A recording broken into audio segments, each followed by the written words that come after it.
양심이 살아있는 사람이라는 제목으로 하나님의 말씀을 전하도록 하겠습니다. 구미는 전철이 없습니다만은 특별히 대도시에는 다 전철이 있습니다. 저도 전철을 많이 타봤는데 거기 보면은 전철에 노인석이 있습니다. 노약자들만 앉을 수 있도록 좌석을 따로 했죠. 노인들에 대한 존중을 위해서 배려하는 차원에서 이렇게 따로 만들었습니다. 그런데 사람들이 자리가 없으면은 누구든지 그 자리에 앉을 수도 있겠죠. 한 젊은이가 노약자석에 자리에 앉고 또 노인이 오시면은 자리를 비켜줘야 되는데 자는 척 합니다. 눈을 떠야 사람을 알아보는데 눈을 감고 있으니까 알아볼 수가 없죠. 옆에 사람이 툭툭 치면서 어르신 양보해라고 그래도 모른 척하고 잠을 잡니다. 우리가 그걸 보고 얼굴에 철판을 깔지 않고서야 그럴 수가 없지 않습니까? 우리가 이것을 보고 양심불량자다 그렇게 말하지 않습니까? 양심이 있다면 그렇게 할 수가 없는 것이죠. 배웠다면 그런 잘못된 행동을 할 수가 없는 것입니다. 그렇습니다. 우리가 인생을 살면서 양심불량자들이 굉장히 많습니다. 때로는 우리도 양심불량일 때가 있겠죠. 우리 사람에게는 기능이 있는데 영적인 기능이 있고 또 혼적인 기능이 있고 육적인 기능이 있습니다. 각각의 그 기능대로 우리가 움직입니다. 특별히 영의 기능 가운데에 하나가 양심입니다. 양심. 양심에 대해서는 여러분 잘 아시잖아요. 선과 악을 구별하여 도덕적인 어떤 의식이라든지 이런 부분을 국어사전에 그렇게 정의를 하고 있습니다. 그러나 이 양심은 하나님이 우리에게 주신 특별한 은혜입니다. 사람에게만 있다는 겁니다. 짐승들하고 사람과 다른 여러 가지 부분이 있겠지만은 육적인 부분은 똑같을 수 있어요. 그러나 이 영의 기능을 가지고 있는 부분에 있어서는 이 짐승들은 영의 기능이 없습니다. 혼적인 기능과 육적인 기능으로 살죠.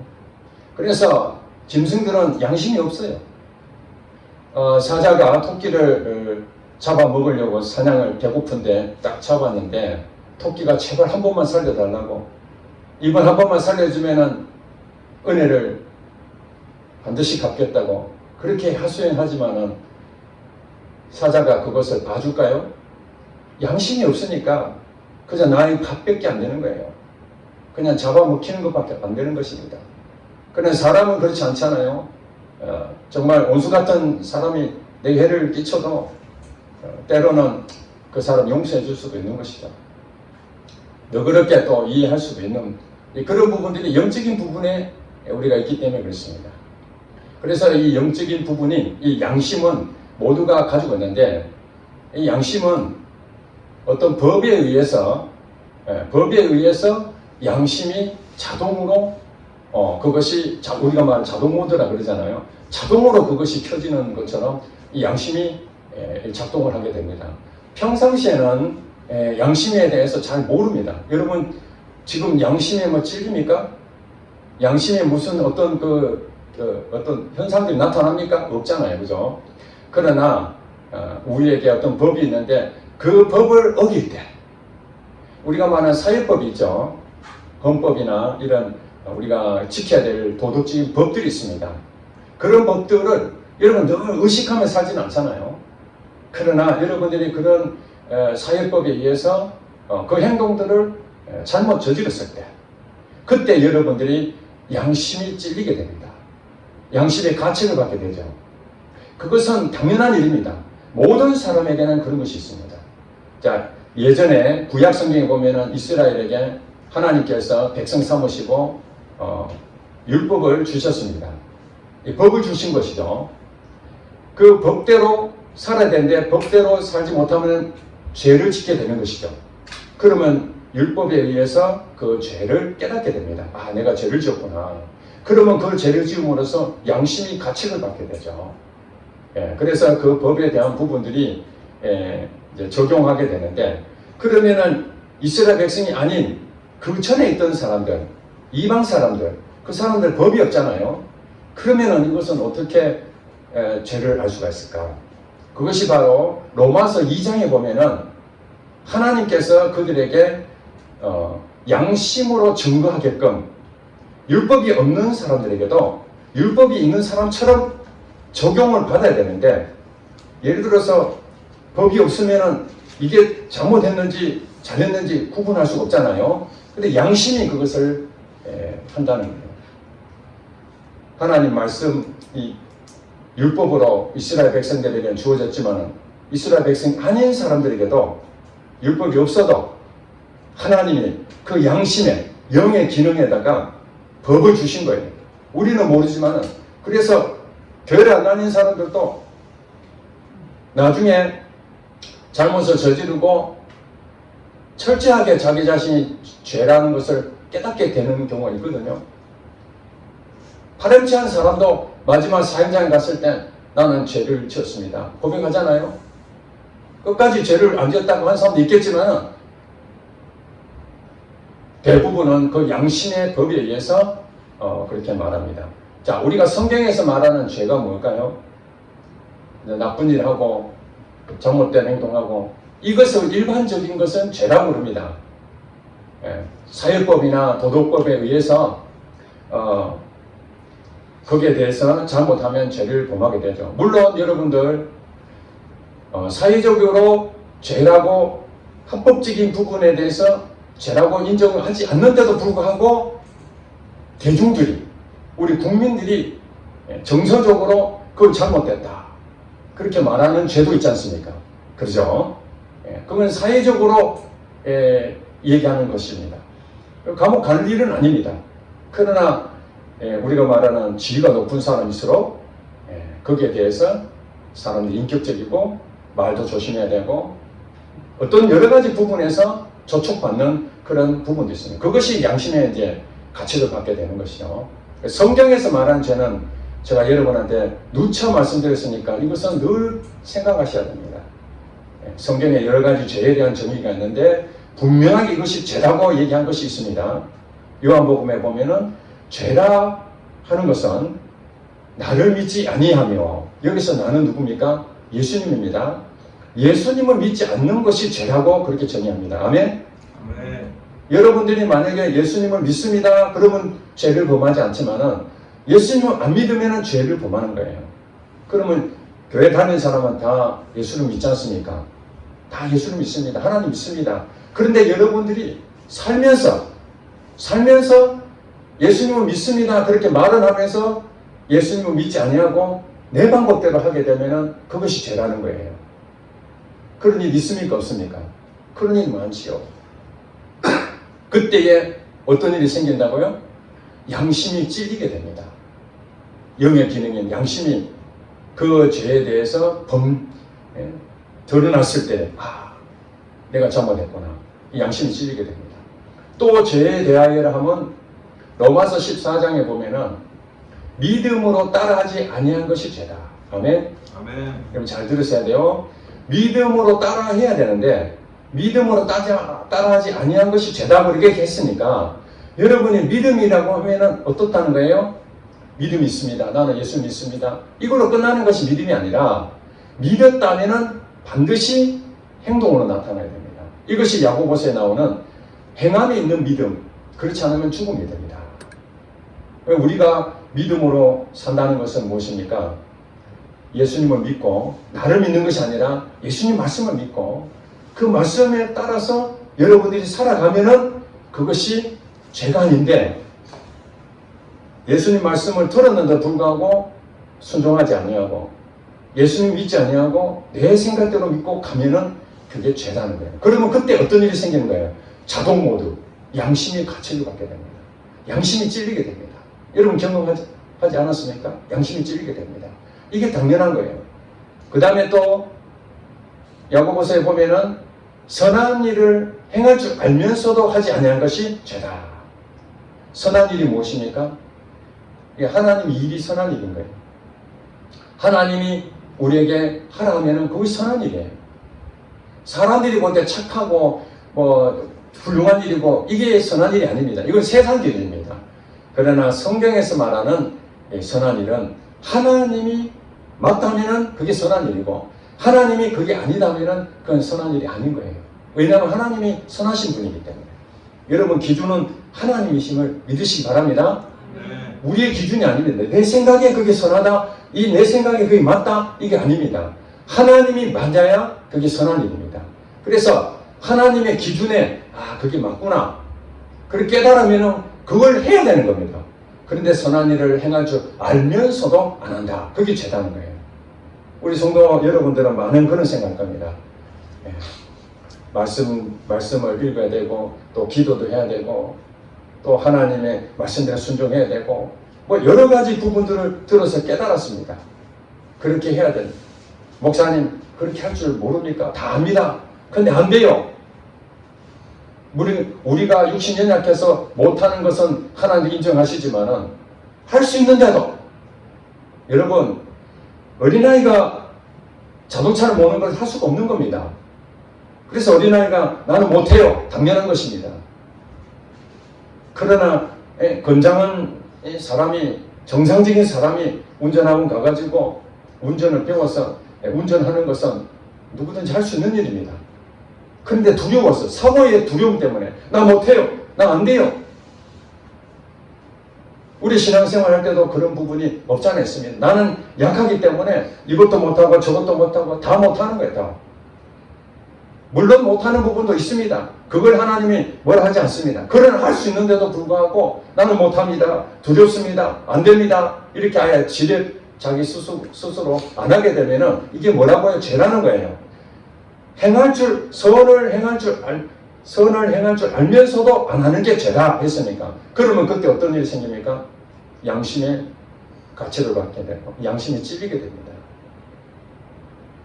자, 그러면 이런 양심이 찔리게 되는 부분에 있어서 여러분, 이 양심이 찔리는 것은 사실은 하나님이 우리에게 보내신 아주 좋은 신호입니다. 여러분, 질병을 걸리면은 어떤 증상이 나타나죠. 증상이 나타납니다. 코가 맹맹하고 기침이 나고 열이 나고 그런 증상이 나타났다는 것은 무엇입니까? 질병이 걸린 거죠. 그것이 여러 가지 원인이 있을 수 있지만은 감기 증상이 있을 수 있고 여러 가지 있습니다. 그러면은 여러분들이 그 증상을 보고 어디를 갑니까? 병원에 가서 검사를 하고 그 약을 처방을 받습니다. 만약에 감기 걸렸는데 독감을 걸렸는데 아무 증상이 없어요. 그럼 여러분 감기가 걸렸는지 알 수가 있습니까? 특별히 이 간은 한 80% 정도가 망가져도 통증을 못 느낀다는 겁니다. 그러니까 대부분 장기들은 어떤 질병에 걸리면은 신호를 보내는 것이 바로 통증이잖아요. 통증. 이 통증을 보내는 것이 하나님이 우리에게 DNA를 그렇게 만드신 거예요. 통증이 없다는 얘기는 내 몸에 대해서 아직 이상이 없다라고 판단하기 때문에 그러면 조치를 취하지 않잖아요. 몸을 관리하지 않거든요. 그러다가 나중에 이제 엄청난 그런 데미지를 입으면은 늦거든요. 그래서 하나님께서는 우리의 질병 가운데에 통증을 주셔가지고 그 통증을 통해서 우리가 이건 내 질병이 있구나. 그러니까 우리 몸을 빨리 회복해야 된다는 이 좋은 신호입니다. 이게 통증이 있다는 것은. 근데 간처럼 통증이 없다는 얘기는 뭐냐면은 무감각해져 버린 것이죠. 그러면 나중에 병원에 가서 해보니까 말기가 될 가능성이 많죠. 말기. 이제 증상이 나타날 때는 이미 완전히 그 간이 망가졌을 때 그런 일이 생긴다고 합니다. 그러니까 우리 몸이 통증이 온 것은 굉장히 좋은 신호인 것처럼 우리 영적인 부분에서도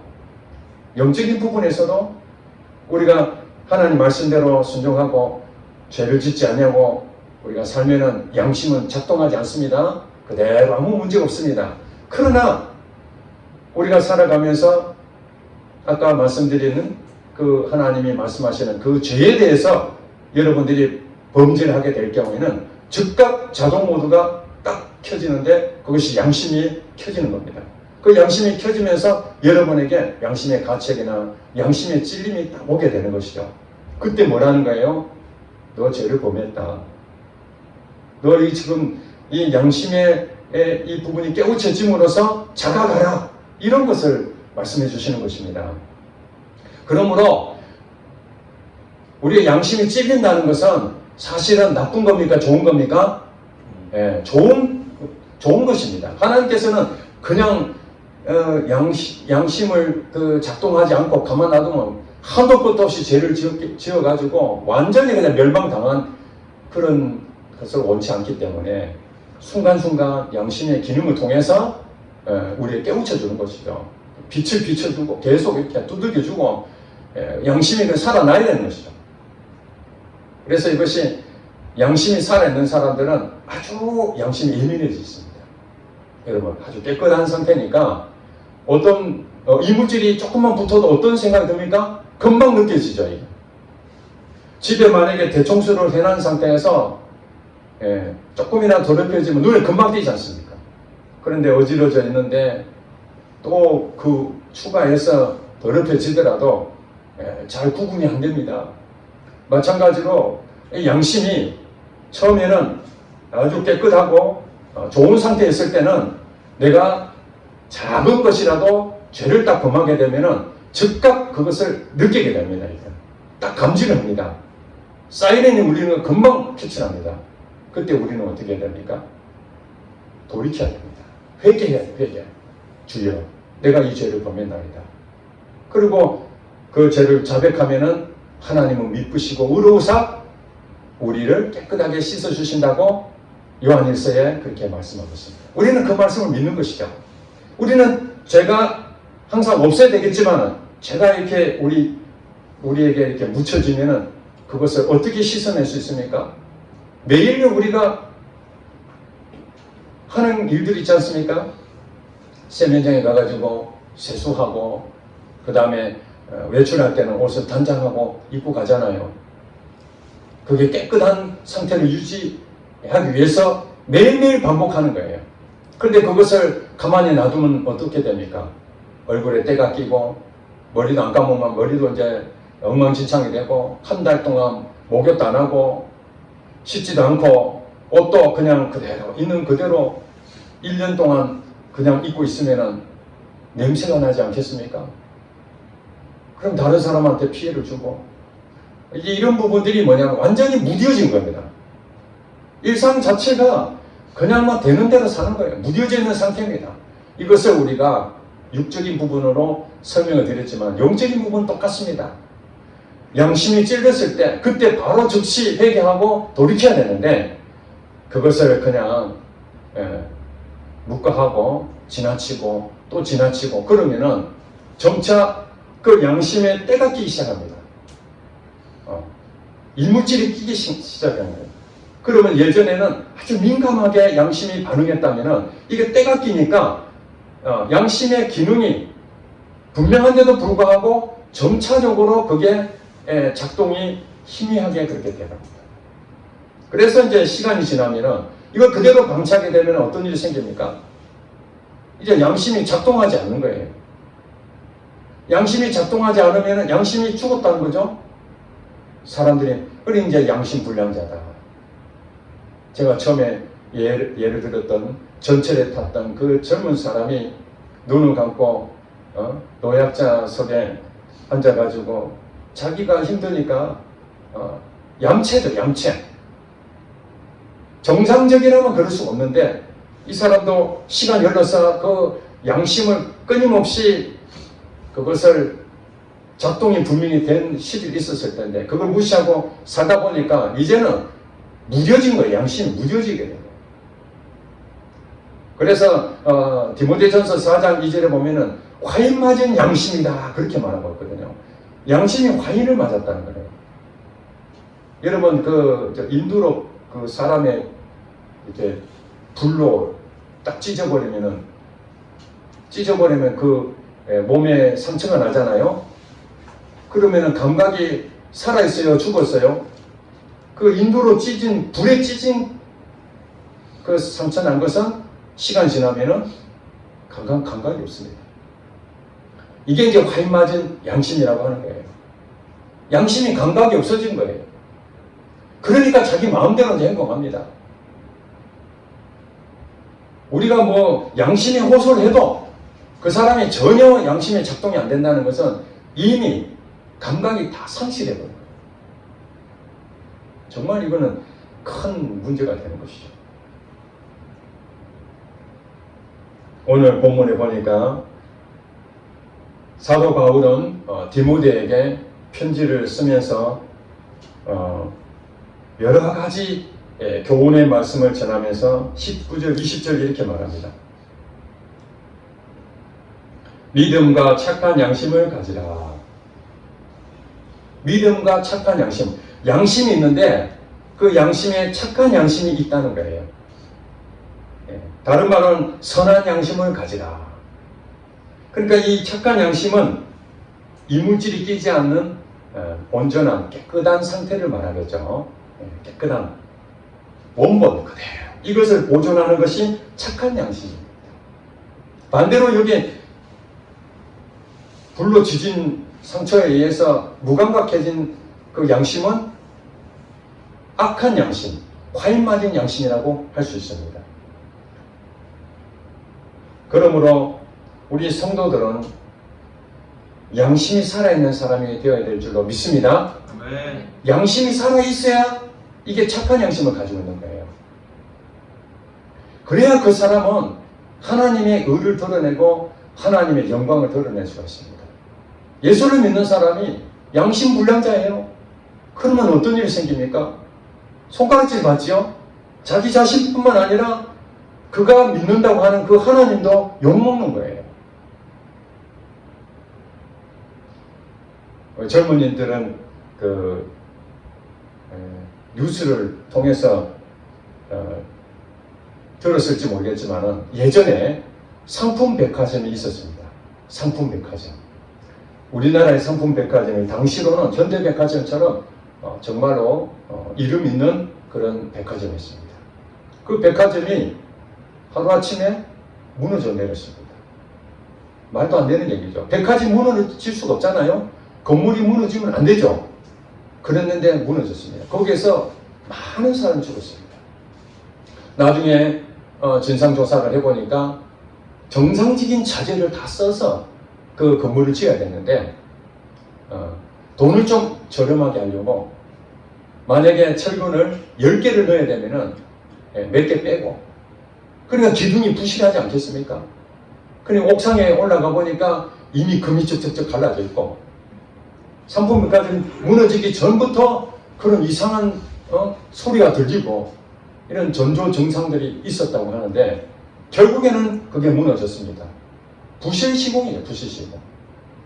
문제는 뭐냐면은 그 대표가 기독교인이었다는 거예요. 이게 충격적인 거 아닙니까? 예수를 믿지 않는 사람도 그래서는 안 되는데 예수를 믿는다고 하는 사람이 건물을 지었는데 부실시공을 했습니다. 그 사람은 돈이 엄청나게 많은 사람입니다. 돈이 없는 게 아닙니다. 돈이 많은데도 불구하고 더 많이 가지려고 양심이 어떻게 됐습니까? 양심이 불량자가 됐죠. 처음에는 그렇지 않았을 것입니다. 이렇게 하면 안 될 텐데 어떡하지? 이거 할까? 그래도 돈을 좀 더 벌려면은 그래 눈을 좀 감아야 되지 않겠나? 찔림이 있었을 것입니다. 처음에는. 그래도 크게 표시 안 나게끔 작게 시작했던 것인데 이제 점점 사람들이 그걸 잘 모르니까 감춰져 있으니까 모르지 않습니까? 드러나지 않으니까 계속 더 큰 죄를 범하게 되는 것이죠. 그러면서 양심이 완전히 화인 맞은 사람이 되어버린 것입니다. 그 일로 저는 상품백화점 무너진 것 때문에 가슴 아픈 일이지만은 나중에 조사해 보니까 그 사람이 예수 믿는 사람이라는 그 말 한마디에 얼마나 창피하든지. 왜냐하면 우리 같은 성도니까. 물론 그 사람이 진짜로 하나님 믿는 자였는지 아니면 교회만 다닌 교인이었는지는 정확하게 모르겠습니다. 우리가 19절에 보니까 앞에 뭐라고 또 적어놨습니까? 착한 양심 앞에 믿음이라고 적어놨죠. 자, 믿음과 착한 양심을 가지라. 그냥 착한 양심을 가지라고 할 수도 있는데 이게 앞에 믿음이라는 것을 붙여놓은 거 보면은 믿음과 이거 양심하고 관계가 있다라고 보여집니다. 의도가 있는 것 같습니다. 그것은 바로 뒤에 나옵니다. 여러분, 그 다음 읽어볼까요? 어떤 이들은 이 양심을 버렸고 그 믿음에 관하여는 파선하였느니라. 이렇게 설명한 거 보니까 양심과 믿음이 같은 부분으로 설명하고 있다는 것을 알 수 있습니다. 자, 그러므로 믿음이 없는 사람은 양심불량자. 맞습니까? 예. 믿음이 있는 사람은 양심이 살아있다. 그렇게 말할 수 있다는 것입니다. 그러니까 믿음이 있다라고 하면서 믿음대로 행동하지 않는다면 양심불량자가 되는 거예요. 그렇지 않겠습니까? 양심불량자는 다른 게 아니라 믿음대로 살지 않으면 죄니까. 그러면 죄를 범하면 양심이 작동할 거 아닙니까? 너 그렇게 잘못 살았다. 양심이 작동하면 이게 때가 끼는 거거든요. 이 착한 양심이 아니지 않습니까? 그렇기 때문에 이 믿음에 대한 부분이 우리에게 정말 중요하다. 그러면 양심, 착한 양심을 가지려면 어떻게 해야 되는가? 믿음을 가지면 되는 것이죠. 믿음을. 자, 믿음은 지난주에 설교했죠. 믿음은 들음에서 나며 들음은 그리스도의 말씀으로 말미암느니라. 아멘. 자, 그러니까 우리는 이 믿음은 그냥 생기는 것이 아니라 내 믿음이 아니라 하나님이 내게 믿음을 주시는데 그 믿음은 말씀을 통해서 주시는 거예요. 그 말씀은 성경에 기록되어 있는 이 글로서 문서로서 주시는 말씀도 있고 또 내 내면으로 성령이 말씀하시는 감동이 있을 수 있습니다. 또 목회자를 통해서 설교를 통해서 여러분들이 그것을 들을 때에 여러분들의 그 마음에 찔림이 오게 됩니다. 그 마음의 찔림이 바로 양심을 일깨우는 겁니다. 당장에는 내가 양심이 완전히 살아있을 때는 금방 캐치해서 그것을 잘 유지하지만 어떤 경우에는 여러분 시간 지나다 보면 무뎌진 양심도 있을 수 있잖아요. 그걸 모르는 거예요. 그럴 때에 말씀을 통해서 들으면은 내가 잘못했구나. 여러분 다윗이 범죄한 건 아시잖아요. 예, 자기 부하의 아내를 간음하고 또 그 부하도 죽이고 잘못을 범했잖아요. 그것을 자기가 잘못했다라는 것을 성경은 나와 있지 않지만 아마 왕이기 때문에 약간 찔림은 있었어도 그래도 왕은 자기 마음대로 할 수 있다라고 합리적으로 그 찔리는 양심을 이렇게 덮을 수도 있었을 것입니다. 그렇지 않았었으면 처음부터 그런 일을 안 했을 것인데 다윗도 인간이다 보니까 그 한 부분에서는 연약함이 있잖아요. 그래서 그런 범죄를 저질렀습니다. 들통이 나지 않았기 때문에 누가 뭐라 하지는 않았습니다. 그러나 하나님께서는 그 양심을 작동시키기 위해서 믿음을 다시 회복하게 하시기 위해서 나단 선지자를 보냅니다. 그래서 선지자를 통해서 예화를 들고 이런 일이 있었습니다. 그러니까 다시 분노해서 그런 사람 죽여야 되지. 바로 그 사람이 다윗 왕 당신입니다. 창피를 드러내는 거죠. 그때 찔림이 온 것이에요. 양심에 깊이 찔림이 온 것이에요. 내가 잘못했구나. 아무도 모르는 줄 알았는데 하나님은 알고 계셨구나. 양심에 찔려가지고 내가 범죄하였나이다. 나를 구원하소서. 그러면서 시편 51편 말씀을 쓰잖아요. 상하고 통회하는 마음으로 주님 앞에 고백을 합니다. 정직한 영을 새롭게 창조해 주세요. 정직한 영을 새롭게 창조해 주세요. 양심을 다시 깨끗하게 해주세요. 이 말 아닙니까? 주여 착한 양심을 가지게 해주세요. 내 영이 부정한 영으로 더럽혀진 영이 되지 않고 정직한 영으로 새롭게 창조해 주세요. 내 영이 무뎌졌습니다. 이 고백하는 거거든요. 사도 베드로가 사도행전 2장에 보면은 성령을 받고 이스라엘 백성들 거기에 가서 설교를 합니다. 예수님은 부활하셨다. 누가 예수님을 죽였느냐? 바로 우리가 예수님 죽였다 하고 설교를 하는데 거기에 있던 수많은 사람들이 마음이 찔려. 우리가 어떻게 해야 하면 좋겠나? 우리가 어떻게 하면 좋겠나? 이것이 양심에 찔겨버리는 거거든요. 그 말씀을 듣고 믿음이 생긴 거예요. 아, 내가 잘못 살았구나. 우리가 어떻게 하면 좋겠는가? 사도 베드로가 회개하여 각각 세례를 받고 죄사함을 받으라. 회개하여. 이 회개가 뭡니까? 내 양심에 찔린 그대로 다시 회복하는 겁니다. 양심을 씻어내는 것이죠. 내 영이 정직한 영으로 바꿔지는 것입니다. 이게 회개입니다. 그래서 우리가 잘못할 수 있습니다. 양심이 찔릴 수 있습니다. 예. 그러나 무뎌지지 않도록 우리는 날마다 그것을 회개하고 그러면은 성령의 선물을 받는다고 했습니다. 양심을 버리고 그랬다면 우리가 믿음을 가지고 있다는 그 믿음도 없던 일이 되어버리는 거예요. 거기에 대해서 실제 사례를 듭니다. 사도 바울은 20절에 보니까 그 가운데에 이 성도 가운데에 후메네오와 알렉산더가 있으니 내가 사탄에게 내준 것은 그들로 훈계를 받아 신성을 모독하지 못하게 하랍니다. 그러니까 이 후메네오와 알렉산더라는 이 두 사람이 한마디로 양심에 불량한 그런 짓을 했다는 것을 알 수 있습니다. 성도인데 잘못된 행동을 한 겁니다.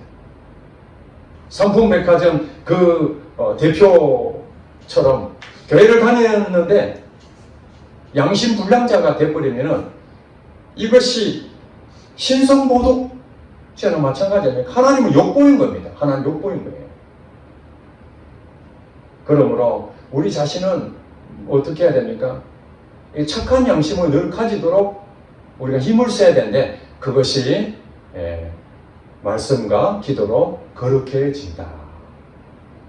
여러분 다 알고 있는 겁니다. 말씀과 기도로 거룩해진다니 여러분들이 말씀을 통해서 평상시에 읽고 묵상하고 그 말씀을 통해서 깨달아지고 그러니까 읽는 것에 족한 것이 아니라 그 읽음을 통해서 이 하나님 말씀이니까 그 하나님 말씀이 내게 레마의 말씀으로 주어지는 그것을 얻기 위해서 여러 번 성경을 읽는 것입니다. 그리고 기도하면은 그 기도를 통해서 하나님 내게 또 말씀하십니다. 잘못된 것을 깨닫게 하십니다. 저는 그렇거든요. 기도하면은 성경 말씀을 통해서 기도하게 만드시고 또 성경 말씀을 생각나게 하셔서 내가 그걸 잘 못했구나. 내가 그것을 잘못했구나. 회개하게 됩니다. 그러면서 계속해서 내 자신을 씻어내는 것이죠. 이것이 예수를 믿는 사람들은 날마다 하는 일입니다. 날마다. 목사님 그거 날마다 하는 거 너무 힘들어요. 여러분 날마다 세수하고 날마다 식사하시잖아요. 힘이 든다고 안 합니까? 어쩔 수 없이라도 내가 안 먹으면 건강을 해쳐지니까 억지로라도 먹지 않습니까, 여러분? 잠을 안 자면은 여러분 몸에 이상이 생기니까 억지로라도 잠을 자려고 하잖아요. 불면증인데도 불구하고 왜 잠을 자려고 합니까? 잠을 자야 내일 다시 일을 할 수 있으니까 억지로라도 잠을 자잖아요. 그런데 육적인 부분에 대해서는 여러분들 그렇게 어떻게든지 내가 즐거운 마음으로 할 수도 있지만 때로는 힘들고 때로는 하고 싶지 않아도 내 몸을 생각해서 또 내 회사 일 때문에 어쩔 수 하고 싶지 않지만은 일어나서 출근하듯이 근데 우리 영적인 부분에 대해서는 하고 싶지 않고 바쁘고 그러면은 그냥 하루 지나도 된다고 생각하십니까? 그것이 우리 양심을 무뎌지게 만드는 겁니다. 노숙자처럼 그분도 노숙자가 되고 싶어 했겠습니까? 처음에는 그 사람도 머리 감고 얼굴도 세수하고 옷도 단장 입고 그런 사람이었을 것입니다. 그러나 환경에 의해서 예기치 않으니까 바쁘고 귀찮아서 이제는 더 이상 일할 일도 하고 싶지 않고 그러다 보니까 방치하다 보니까 인생이 그렇게 망쳐진 것처럼 우리 영적인 기능도 여러분들이 계속 무뎌진 그 상태가 있다면 그건 이제 어쩔 수 없는 것이죠. 그래서 우리는 점검해야 됩니다. 내 양심이 정말로 착한 양심으로 살아있는가 아니면 지금 무뎌져 있는가 그걸 점검해야 됩니다. 여러분 신앙생활 하면서 내가 지금 뭐 지금 어디로 가고 있지? 혹시 이런 생각 나십니까? 방향 감각이 없습니까?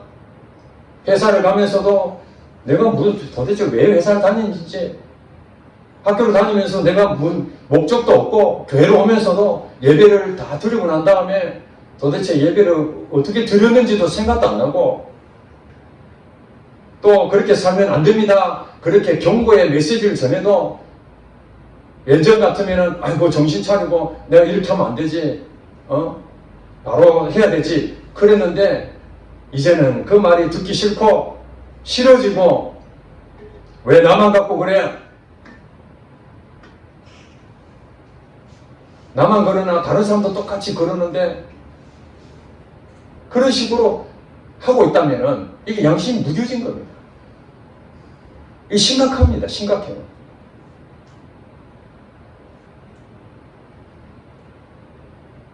양심이 살아있는 사람의 그 교회가 성도들이 양심이 살아있어요. 그 교회는 하나님의 영광을 드러낼 줄로 믿습니다. 네. 일터가 양심이 살아있는 사람들이 다 그 일터에 있는 사람들이, 그 일터가 복을 받을 당연한 것입니다. 가정에 양심이 살아있는 사람들이 가정에 있어요. 그러면은 그 가정은 망할 수가 없는 것입니다. 이 사회가 양심이 살아있는 사람들이 있다면은 이 사회가 어떻게 타락할 수 있겠습니까? 그러나 이 세상은 점점 가면 갈수록 양심이 부패하고 양심이 무뎌지고, 과일 맞은 양심처럼 양심 불량자가 너무 많아가지고 이젠 잘못해도 그것을 잘못했다라고 말하지 않고 오히려 숨겨주고. 여러분, 남을 지적하고 남을 정죄하려면은 내가 깨끗해야 되잖아요. 적어도 저 사람보다 내가 덜 잘못하고 그래도 저 사람보다 내가 깨끗해야 그래도 지적도 할 수 있는 것이지, 나는 큰 잘못을 범하고 어마무시한 그런 나쁜 짓을 많이 하면서 정말 이거 하루살이 정도밖에 안 되는 작은 그 죄를 범한 사람한테 호통치고 막 그냥 나무라고, 요즘 여러분 정치권들 보면은 뭐 특검하자 하고 막 그렇게 한다면은 이 말이 되는 것입니까? 말이 안 되는 것이죠. 정말로 중요한 부분들은 드러내서 그 상처를 치유하기 위해서 공론화 시키고 해야 되겠지만, 작은 것들은 드러내서 온 나라가 떠들썩하고 큰 범죄한 것은 아무렇지도 않고 그렇게 하고 있다는 것은 이 사회가 양심 불량자가 얼마나 많이 늘어납니까? 그렇다면 오늘 교회 다닌 성도들은 예수를 믿지 않는 사람과 예수 믿는 사람의 차이가 무엇입니까? 믿음으로 사는 거 아니겠습니까? 오직 의인은 믿음으로 살리라. 예수를 믿는 사람들은 믿음으로 사는 것입니다. 그 믿음으로 산다는 사람들은 다 양심이 살아있어야 되는 것이죠. 본인의 양심이 깨끗해야 더럽혀진 사람한테 그렇게 살면 안 돼, 그렇게 말할 수 있는 것은 아니겠습니까? 근데 우리가 더럽혀졌는데 예수 안 믿는 사람들한테 그렇게 살면 안 되지. 그러면 그분들이 뭐라 그러겠습니까? 너나 잘해라. 교회가 다 썩어가지고 교회 양심 불량자들 너무 많다.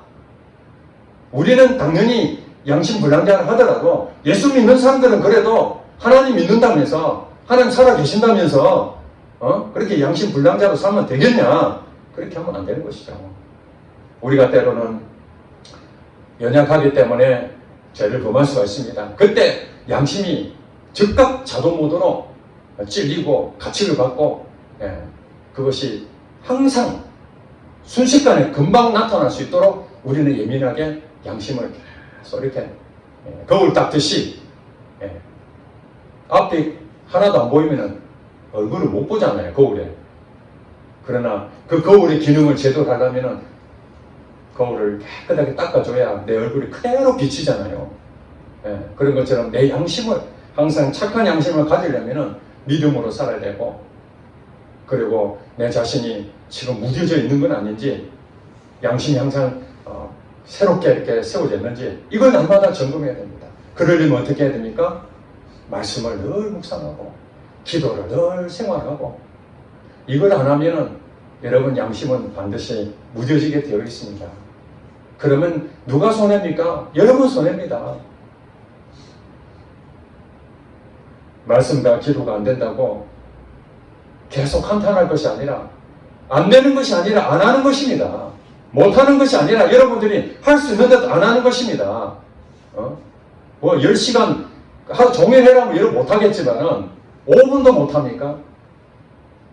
10분도 못합니까? 수준에 따라서 어떤 사람은 10분도 할 수 있고 30분도 할 수 있고 1시간도 할 수 있고, 저도 처음부터 기도를 많이 하는 사람이 아닙니다. 저도 10분 할 때도 있고 30분 할 때도 있습니다. 성경을 날마다 읽지 못할 때도 있습니다. 그러나 항상 오늘 하루 얼굴 씻듯이 말씀을 가깝게 하고 기도하고, 그러니까 완전하지 못하지만 그래도 조금이라도 양심이 무뎌지지 않으려고 그렇게 몸부림치면서 그렇게 살아오니까